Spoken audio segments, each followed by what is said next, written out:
بسم اللہ الرحمن الرحیم نحمدہ ونصلی علی رسول الکریم اما بعد۔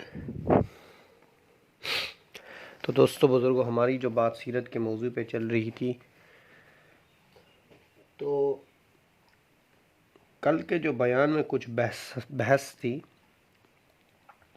وہ میں آپ کے سامنے تھوڑی سی عرض کرنا چاہتا ہوں۔ کل اس سے پہلے جو بیان ہوا تھا اس میں تھوڑی بحث تھی۔ وہ بحث یہ تھی کہ علماء کرام جو ہیں اس بات پہ کہتے ہیں کہ بھئی کچھ کہتے ہیں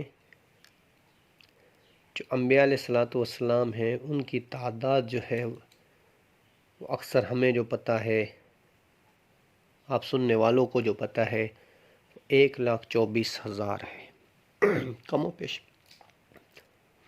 پر اصلی تعداد جو ہے وہ صرف اللہ جل شانہ کو پتہ ہے کہ کتنی تعداد ہے انبیاء علیہ السلام کی۔ اور وہ بیت المقدس میں آئے تھے، سارے انبیاء علیہ السلام آئے تھے۔ اس پہ علماء کا اختلاف ہے کہ جب کچھ علماء کا اختلاف ہے کہ یہ تو سارے کے سارے انبیاء علیہ السلام دنیا سے تو جا چکے ہیں۔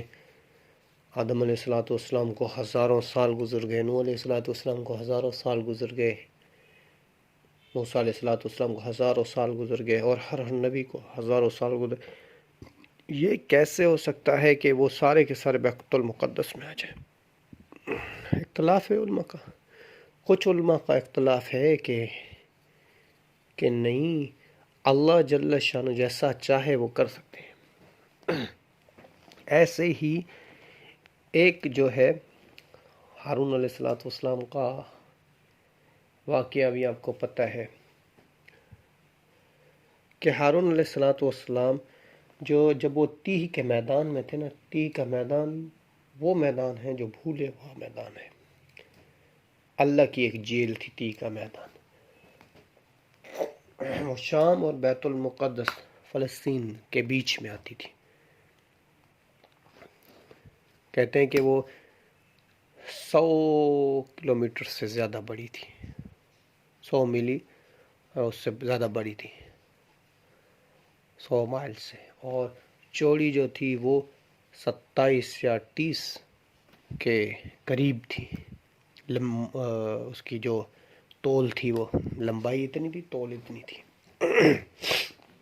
تو اس میں انہوں نے ان کو اللہ جل شانہ نے پھنسا دیا۔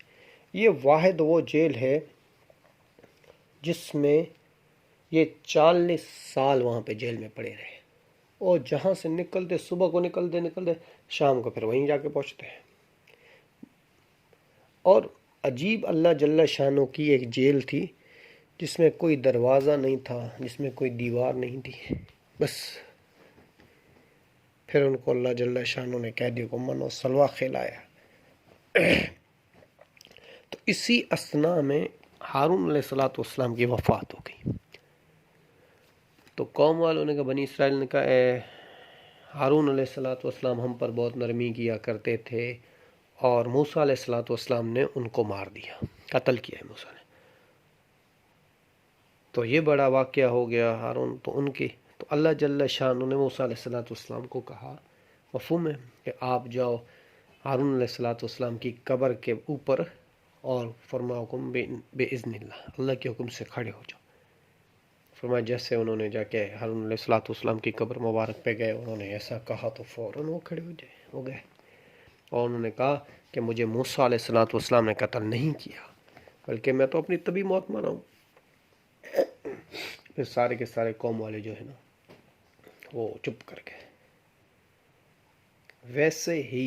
ویسے ہی کتنے واقعات ایسے ہیں، جیسے موسیٰ علیہ السلام کے بارے میں نے آپ کو کچھ دن پہلے بھی بتایا تھا کہ اپنی قبر مبارک میں نماز پڑھ رہے تھے، آپ علیہ السلام نے فرمایا مجھے دکھایا گیا۔ اور ایک دوسری حدیث ہے، آپ نے فرمایا اس کا مفہوم حج کے موقع پر موسیٰ علیہ السلام اپنی اونٹنی پر بیٹھے ہوئے تھے اور دونوں ہاتھ کانوں میں رکھے ہوئے تھے، دونوں ہاتھوں کی انگلیاں کانوں میں ڈالی ہوئی تھیں، اور زور زور سے کہہ رہے تھے تلوہ پڑھ رہے تھے، لبیک اللہم لبیک لبیک لا شریک لک لبیک ان الحمد ونعمت ولک الملک لا شریک لک۔ اور اس میں بھی علماء کرام کا اختلاف ہے کہ معراج جو ہوا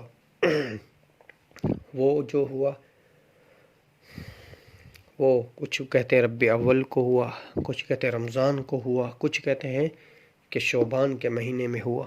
تو شعبان کے مہینے والی جو ہے یہ بات جو ہے وہ بڑی ہے، اور سارے علماء اکرام کا نا اس پہ اختلاف نہیں ہے۔ جمہوری رائے جو ہے وہ ہے ہاں کہ اسی مہینے کے نزدیک نا آپ کا جو ہوا تھا۔ پھر علماء اکرام فرماتے ہیں کہ نبیوں کے بارے میں اللہ جل شانہ ویسے ہی پورا فرماتے ہیں، جیسے کچھ کی رائے یہ ہے کہ نہیں، کچھ کی رائے ہے کہ ہاں، تو فرمایا کہ اللہ جل شانہ جس کو چاہے، جس وقت چاہے، جیسے چاہے کر سکتا ہے، اللہ کے لیے کوئی مشکل نہیں ہے۔ اس لیے فرماتے ہیں علماء اکرام کہ ایک ہے عالم برزخ، ایک ہے عالم دنیا، عالم برزخ قبر کی زندگی، ایک ہے عالم آخرت جو آخرت میں ہوئی قیامت ہوگا، ایک ان کے بیچ میں عالمی مثالی۔ یہ وہ چیز ہے کہ مثالی وجود سے اللہ جل شانہ قرآن میں فرمایا، اس کا مفہوم یہ ہے کہ زمین کو اللہ جل شانہ نے حرام کر دیا ہے انبیاء علیہ الصلوۃ والسلام کے جسم کو۔ انبیاء علیہ الصلوۃ والسلام کے جسم کو کوئی نہیں کھائے گا، اور ویسے کے ویسے جیسے رکھے ہوں گے ویسے کے ویسے قیامت تک وہ پڑے ہوں گے۔ پھر اللہ جل شانہ نے ان پہ آپ علیہ الصلوۃ والسلام کے جو وہ نماز تھی وہ مثالی نماز تھی، مثالی وجود سے مطلب اپنے وجود کے ساتھ ان کے آپ علیہ الصلوۃ والسلام کے پاس آئے اور پھر نماز پڑھی آپ علیہ الصلوۃ والسلام کے ساتھ، اور پھر ایک فرشتے نے اذان دی، اور یہی اذان جو آج مسلمان دے رہے ہیں ان کو سنائی گئی، آپ علیہ الصلوۃ والسلام کو سنائی گئی۔ پھر اس کے بعد ہر نبی نے کہا کہ میں آج امامت کروں گا، میں آج امامت کروں گا۔ پھر جبرائیل علیہ الصلوۃ والسلام نے سب کے بیچ میں اعلان کیا کہ آج جو جماعت نماز پڑھے گا وہ صرف اور صرف محمد رسول اللہ صلی اللہ علیہ وسلم پڑھیں گے۔ آپ کو امام الانبیاء کا لقب ملا، اور اس سے یہ بات بھی ہے کہ آپ امامت وہ کرتا ہے جس کے پاس سب سے زیادہ علم ہو، اور آپ علیہ الصلوۃ والسلام کے پاس سب سے زیادہ علم تھا۔ امام کس کو ٹھہراتے ہیں؟ سارے نبیوں کا علم جو تھا وہ آپ علیہ الصلوۃ والسلام کے ساتھ تھا، سارے نبیوں کا علم، سارے نبیوں کا علم جو تھا آپ علیہ السلام۔ اس لیے فرمایا گیا ہے کہ ایک بار آپ علیہ الصلوۃ والسلام نے خطبہ دیا، ایک حدیث میں آپ علیہ الصلوۃ والسلام نے خطبہ دے رہے تھے، مدینے کی بات ہے، تو آپ علیہ الصلوۃ والسلام پھر فوراً فرمانے لگے، آپ نے فرمایا جس کا مفہوم ہے کسی کو آج مجھ سے کچھ پوچھنا ہے تو میں اس کو ہر چیز بتاؤں گا۔ فرمایا ایک صحابی کھڑے ہو گئے، انہوں نے کہا یا رسول اللہ میں ایک بات پوچھتا کہ میں بیٹا کس کا ہوں؟ آپ نے فرمایا آپ سراقہ کے بیٹے ہو۔ تو وہ بڑے خوش ہوئے، کیونکہ وہ تو سراقہ کے ہی بیٹے تھے، پر لوگ اس کو تانا دیتے تھے کہ بھائی تو جو ہے نا فلاں کا ہے، فلاں کا بیٹا ہے، تو فلاں کا بیٹا ہے، ایسے نہیں۔ جب سراقہ کا بیٹا سنا تو وہ خوش ہو گئے بڑے۔ تو پھر تھوڑی دیر کے بعد کسی اور صحابی اٹھ کے کھڑے ہوں گے، یا رسول اللہ آپ مجھے بتائیں کہ میں کچھ سوال پوچھنا چاہا، تو آپ علیہ الصلوۃ والسلام نے کہا کہ وہ وقت چلا گیا۔ تو میرے بھائیو دوستو، آپ علیہ الصلوۃ والسلام کو اللہ جل شانہ نے پوری عالم کے انسانوں کا علم دیا تھا، اولین کا آخرین کا بھی، پر وہ چیز جو اللہ جل شانہ آپ کے ذہن سے نکال دے وہ چیز کوئی دینے والا نہیں۔ اسی کے لیے آپ علیہ الصلوۃ والسلام کو امام الانبیاء کا لقب یہاں پہ ملا۔ اور پھر اسی وقت اللہ جل شانہ نے سارے وقتوں کو روک دیا، ساری یہ دنیا کی حرکت تھی نا اس کو اللہ نے روک دیا، ساری دنیا کے نظام کو اللہ نے روک دیا۔ جب آپ علیہ الصلوۃ والسلام کو معراج، اسراء اور معراج پہ آپ اللہ پاک جل شانہ لے کے گئے، اس کے لیے ایک دوسرا بھی واقعہ آتا ہے یوشع بن نون علیہ الصلوۃ والسلام کے بارے میں، کہ جمعے کا دن تھا اور وہ بیت المقدس کے لیے لڑائی لڑ رہے تھے، تو لڑائی ہو رہی تھی اور عصر کا ٹائم آ گیا، عصر کا ٹائم ہو گیا، اور اگلے دن جو تھا وہ تھا ہفتے کا دن ہے، سبع ہفتے کا دن تھا، تو ہفتے والے دن لڑنا بھی مکروہ تھا، ہر چیز مکروہ تھی، لڑنا بھی حرام تھا ہفتے والے دن۔ پھر انہوں نے کہا کہ ابھی جیتنے کے قریب ہے، اور آج کا دن اگر چلا گیا، فتح کے قریب آج کا دن اگر چلا گیا، پھر کل کیا ہوگا؟ کل تو وہ کافر اور زیادہ مضبوط ہو جائیں گے اور ہم پست ہو جائیں گے۔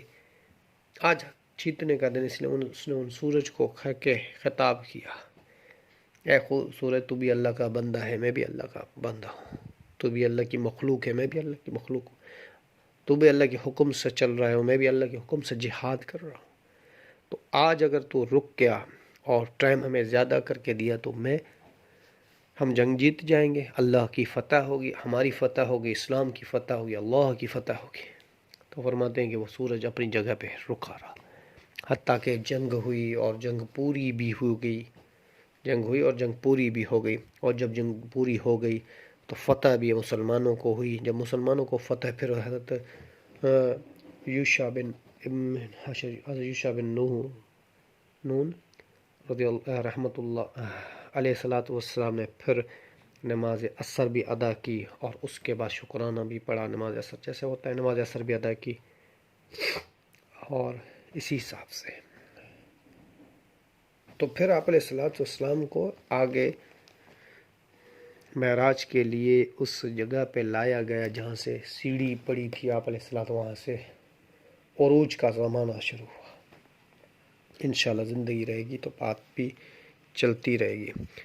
میں اصل میں اس لیے کہ ہر ایک جو واقعات ہیں، ہر ایک جو اس زمانے کے کوشش کرتے ہیں کہ بھئی آپ کے سامنے ہم ہر چیز رکھیں، تاکہ یہ میرے لیے بھی ایک صدقہ جاریہ بن جائے، اور آپ لوگوں کے سننے والوں کے لیے بھی ایک صدقہ جاریہ بن جائے، آپ کے علم میں بھی اضافہ ہو، میرے علم میں بھی اضافہ ہو۔ اس لیے ہر بات کو تھوڑا سا ٹائم لے کے اس بات کو سمجھانے کے لیے تھوڑا وقت لگتا ہے۔ وما علینا الا البلاغ۔